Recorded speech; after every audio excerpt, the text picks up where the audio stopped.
කළුකුවර හා ආකාශ වස්තුන් පිළිබඳව අති විශේෂඥ මහාචාර්ය ස්ටීවන් හොකින්ස් මහතා පවසන අන්දමට මේ ග්‍රහලෝකයෙන් පිට, මේ සෞර ග්‍රහ මණ්ඩලයෙන් පිට, මේ චක්‍රාවාටයෙන් පිට අපට වඩා නැණින් පෙළෙන් තියුණු ජීවීන් සිටින බව සනාථ වී තිබේ. මේ නව සොයා ගැනීම ඔස්සේ ලද ඇමරිකා එක්සත් ජනපදය ලොවට හෙළි නොකරන ඔබගේ කෙස් කෙලින් සිටුවිය හැකි රහසක්ද ඇත. ඇමරිකා එක්සත් ජනපදයෙහි නෙවාඩා ප්‍රාන්තයෙහි ලාස් වේගාස් අගනගර බල ප්‍රදේශයෙහි මොජාවේ නම් මරු කතරක ඇති අතිශය සංකීර්ණ එක්සත් ජනපද ගුවන් හමුදා සංකීර්ණයකි එඩ්වර්ඩ්ස් ගුවන් හමුදා කඳවුර. මෙම ගුවන් හමුදා කඳවුරේ සේවක සංඛ්‍යාව මේ වන විට 3500ත් අතර වෙතයි ගණන් බලා තිබේ. මේ සේවකයන් සියලු දෙනා එක්සත් ජනපදයට ඉතා තදින් ආදරය කරන දේශප්‍රේමීන් අතුරින් තෝරා ගන්නවුන් වන අතර ඔවුහු ඔවුන්ගේ දරු පවුල් සමගම මෙම කඳවුරෙහිම වෙසෙති. ඉන් පිටව යාම ඔවුන් බහුලව නොකරන අතර එම කඳවුරේ සේවයට බැඳෙන්නෝ සිය නෑ හිත මිතුරන්ගෙන්ද වෙන්ව තම පවුලටම පමණක් සීමා වූ গুপ্ত ජීවිත ගත කරති. මෙම කඳවුරට එහි 55 වසරක ඉතිහාසය පුරා පටබදින ලද අන්වර්ථ නාමයන් ගණන 27ක් පමණ වේ. එනමුත් වැදගත් වන්නේ ඉන් එකදු නාමයක්වත් නොවේ. ඊට ඔබ අප කවුරුත් හොඳින් දන්නා සුප්‍රකට අන්වර්ථ නාමයක් ඇත. ඒ 51 වෙනි කලාපය නොහොත් ඒරියා 51 යන නාමයයි. ඒරියා 51 යනු හුදෙක් ජනප්‍රිය චිත්‍රපට හෝ මාලා නාටකවල එන සංකේතමය වටිනාකමක් ඇති මුසාවක්වත් නොඑසේනම් විශ්ව රහස් පසුපස යන දැනුම පිපාසිතයන්ගේ සිත්හි මැවෙන ෆැන්ටසියක්වත් ජනප්‍රිය සංස්කෘතියේ නව නිර්මාණ ලක්ෂයක්වත් නොවේ. සැබවින්ම ඇමරිකානු යුද කේන්ද්‍රස්ථාන අතර ප්‍රමුඛ මෙහෙයුම් කේන්ද්‍රයක් ලෙස එවැන්නක් පවතී. මේ ඇමරිකානු අභ්‍යවකාශ ආඥාදායකගේ නියෝග මත තහනම් ගුවන් කලාප අංක 4808 ලෙස සිවිල් හෝ සාමාන්‍ය ත්‍රිවිධ හමුදා ගුවන් යානාවලට පිවිසුම ඇසිරූ කලාපයක් කොට ඇත. මා මෙම කඳවුර ගැන සැකවින් ඔබට විස්තරයක් ගෙන ආවේ පෙරකී කෙස් කෙලින් සිටුවන රහස මෙම කඳවුර තුලම ලොවින් සංගවා ඇත්තක් බැවිනි. එහෙත් අනික් සෑම ශිෂ්ටාචාරයේ සොලවන රහසක් මෙන්ම මේ රහසද සියලු විදුලි ආරක්ෂක පද්ධතීන්, සියලු CCTV කැමරා, සියලු M16 රයිෆල, සියලු පරිගණක නිරීක්ෂණ පද්ධතීන් මැඩගෙන මහා ජන සබනට කාන්දු වී තිබේ. එවැනි රහස් සංගවා තැබීම කිසිවිටක සිදු කළ නොහෙන්නේ ඇයිදයි ඔබට මේ කියවන විට වැටහෙනු ඇත. මේකී රහස් කඳවුර තුල පිටසක්වල අතිශය බුද්ධිමත් තාක්ෂණයෙන් අපට වඩා ගව් ගණනක් ඉදිරියෙන් සිටින ජීවී වර්ග හා ඇමරිකානු රාජ්‍යාධිකාරීන් මුණ ගැසෙන බව සැබෑවකි. හිටපු මධ්‍යම රහස් සොත්තු සේවා අධිපති පවා මේ ගැන සිය විශ්‍රාමික දිවිය අතරතුර සමීපයන්ට හෙළිදරව් කොට තබා මෙලොවින් නික්ම යන්නට වග බලා ගත්හ.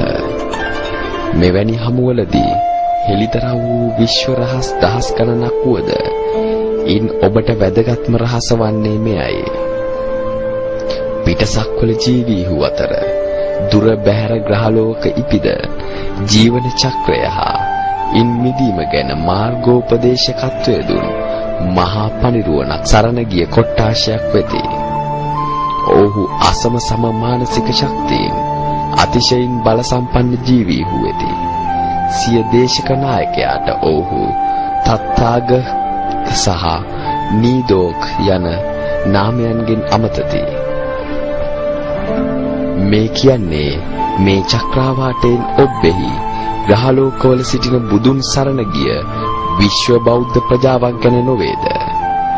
ඒරියා 51 වෙතින් හෙළි වූ ආර්ථික තාක්ෂණික රහස්‍ය ගණනක් ඇතත් මෙවැනි ආගමික රහසක් ඒරියා 51 වෙතින් පිටතට කාන්දු වී බොහෝ රහස් අතර වෙනත් නැත. වෙනත් කිසිදු පෘථිවි ආගමික දර්ශනයක් Taman හඳුනතයි ඔවුන් පවසා නැත. මේ එවැනි රහසක් ලොවට කාන්දු පළමු අවස්ථාවයි. බුදු පියාණන්ගේ විශ්වනීයත්වය. තථාගතයන්ෝ සිදත් සංගරා ඇජරණට අනුව යථාගත හේවත් සත්‍යගාමී වූ යන්නය. නොයසේනම් සත්‍ය මඟ පිළිපන් යන්නය. බුදු පියාණෝ දෙවියන් උදෙසා, බඹුන් උදෙසා, අමනුෂ්‍යයෝ උදෙසා මෙන්ම සකල විද විශ්ව ජීවීහු උදෙසා කරන ලද සූත්‍ර දේශනායෙහි බොහෝ කොට තමන් වහන්සේ හඳුන්වා ගත්තේ මේ තථාගත යන නාමයෙනි. තථාගතයන්ෝ සිදත් සංගරා ඇජරණට අනුව යථාගත හේවත් සත්‍යගාමී වූ යන්නය. නොයසේනම් සත්‍ය මඟ පිළිපන් යන්නය. බුදු පියාණෝ දෙවියන් උදෙසා, බඹුන් උදෙසා, අමනුෂ්‍යයෝ උදෙසා මෙන්ම සකල විද විශ්ව ජීවීහු උදෙසා කරන ලද සූත්‍ර දේශනායෙහි බොහෝ කොට තමන් වහන්සේ හඳුන්වා ගත්තේ මේ තථාගත යන නාමයෙනි. උදාහරණ වශයෙන් අමනුෂ්‍ය බලපෑමෙන් වේශාලිය මුදවා ගනුවස් කළ රතන සූත්‍රයේහි තථාගතං දේව මනුස්ස පූජිතං යනුවෙන් සඳහන් කළසේක. තවද මේ නමින් උන්වහන්සේ විශ්ව ප්‍රචලිත බවට කදිම නිදසුන් වන්නේ දජග්ග පරිත්තේහිද, ආටානාටිය පරිත්තේහිද, මහා මංගල සූත්‍රයේහිද, අනාගත වංශ දේශනායෙහිද, බණවර කතායෙහි සක් දෙව් රජු, සහම්පති මහ බඹු, වෙසමුණියක් රජු, සතරවරම් දේවතාවෝ ඇතුළු බොහෝ භගවත් ඇසුර ලද නොමිනිස් ජීවීහු උන්වහන්සේ ඇමතීමටද තථාගත නාමයම යොදාගෙන තිබීමය.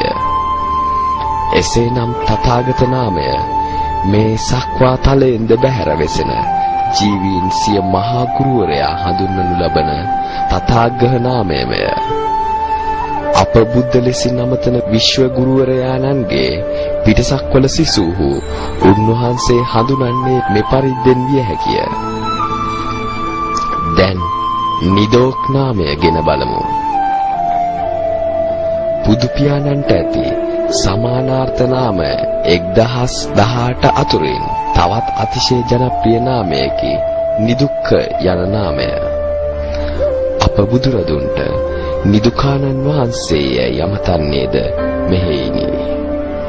පාලි බසට සහ සිදත් සංගරා විවරණයට අනුව නි නම් වැරූ හෙවත් වෙනසූ යන්නය. දුක්ඛ යන එහි අර්ථයටම යෙදේ. එනයි නිදුකානෝ යනු දුක විනාශ කර දමා ජයගත් තැනැත්තාණන් වහන්සේය.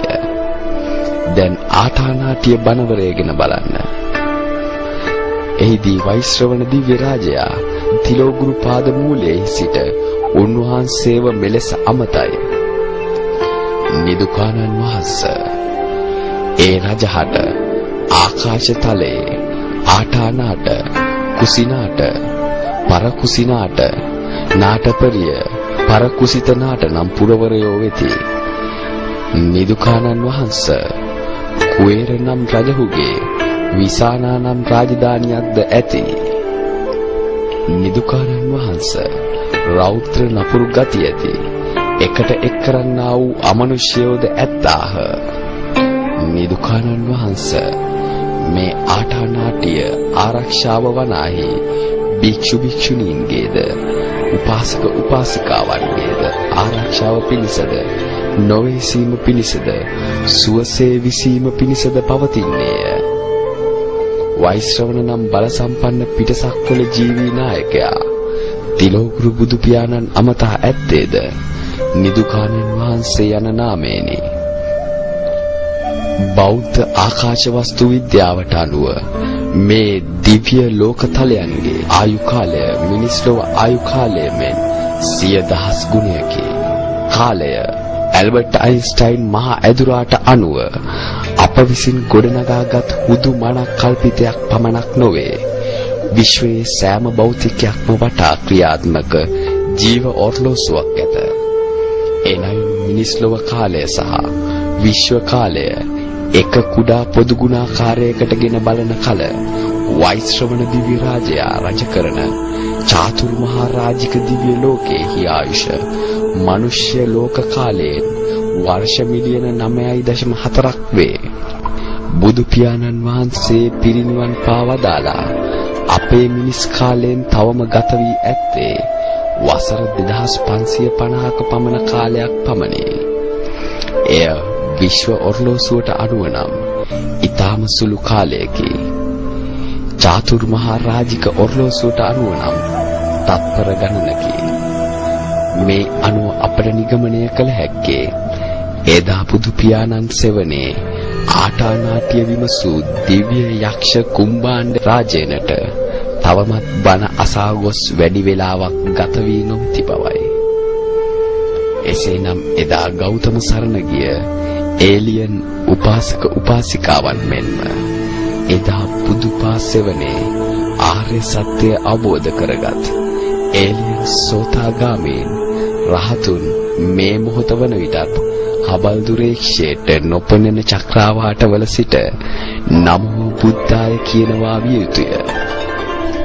මහාචාර්ය ස්ටීවන් හොකින්ස් පවසන අන්දමට පිටසක්වල ඊතා බල සම්පන්න ජීවීන් සිටිනමුත් ඔවුන් අප ගැන හොඳින් දන්නාමුත් ඔවුන් අප ආක්‍රමණය නොකර සිටින්නේ ඇයිද යන්න ඔහුට බලවත් ප්‍රහෙලිකාවකි. ඔහුට ප්‍රහෙලිකාවක් වුවත් එය මාහට ඔහු යම් දිනක පුද්ගලිකව හමු වෙතොත් මට මෙසේ පහදා දිය හැක. අදටත් ඔහු මහ පොළොවේ ඔවුන් හා sannivedanaya කළ හැකි වුණු සමග බුදුදහම ගැන යමක් පවසනවා නම් එය අරුමයක් විය නොහැක. මිනිස් ලොවෙන් පිටතත් දන්නා එකම මිනිස් දහම බුදුදහමයි. ඒ පිළිබඳව කිසිදු සැකයක් තිබිය යුතු නැත. ඔහු පෘථිවි ජීවීන්ට වඩා බෙහෙවින් බල සම්පන්න වුවත් ඔහු අප ආක්‍රමණය නොකරන්නේ බුද්ධෝත්පාද ග්‍රහලෝකය ඔහු පූජනීය කොට සලකන නිසාම විය යුතුය. මාගේ ධර්මයේ ඒ දිවෙහින් හිසුරකින්නේය යන බුද්ධ විවරණය ලබා බුදුදහම රකින්න එක්තරා ජාතියකට එරෙහිව මුළු මහත් ලෝකයක් පැමිණියත් මොනතරම් දියුණු ත්‍ස්තජාල මොනතරම් ධනවත් රටවල් සමග ආවත් මේ අල්ලක් පමණ වූ කුඩා දූපතක සිටින එම ජාතිය සමූල ඝාතනය කිරීමට ඔහු අසමත් වන්නේත් උක්ත බලවත් සක්වල ජීවීන්ගේ රැකවරණය නිසාම විය නොහැකිද? රෝම චෝල මණ්ඩල අරාබි බ්‍රිතාන්‍ය ආදී වූ මහා බල සම්පන්න ලෝකාධිපති අධිරාජ්‍යයන්ට ඒ කුඩා දූපතේ බුදුසසුන අතුගා දමන්නට හෝ එය රකින්න සංඛ්‍යාවෙන් අල්පයක් වූ ජාතිය සමූල ඝාතනය කරන්නට කී වතාවක් පෙරදරුවත් නොහැකි විය. එසේනම් මේ ග්‍රහලෝකේ රැකෙන්නේ අවිවාදයෙන්ම බෞද්ධයන් නිසාම විය යුතු නොවේද? ඒ රැකවරණය මේ ලොවට ගෙන දුන් මහා මිනිස් වීරයන් වහන්සේ බුදු පියාණන් වහන්සේ මිස අන් කවරෙක්ද?